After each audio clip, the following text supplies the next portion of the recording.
Hey, mami. Asawa ko? Ay, mahal ko. Baby ko. Ewan ko, sobrang dami na nga natin tawagan.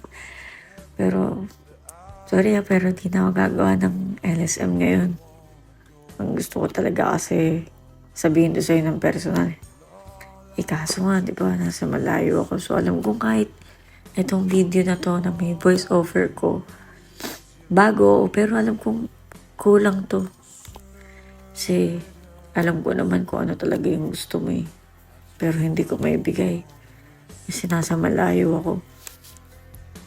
Pero, gusto ko lang kasi na malaman mo na kahit nasa malayo ako, hindi naman nagbago yung nararamdaman ko para sa'yo eh.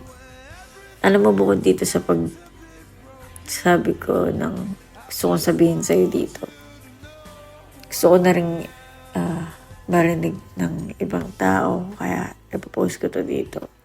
Na kung bakit ikaw at ikaw pa rin. Kasi sa totoo lang, yung relasyon natin tayo yung tipong masasabing, tama na yan, tigil nyo na yan, ang toxic nyo, ang OA nyo, ang drama nyo. Siguro lahat natin ang negative maririnig natin tungkol sa relasyon natin. Pero, meron kasi silang hindi nakikita eh. Kung bakit nga ba hindi natin mabitawan ng isa't isa. Na tayo lang yung nakakaalam. Na kapag hindi tayo okay, puro mga mali lang natin yung makikita ng lahat ng tao.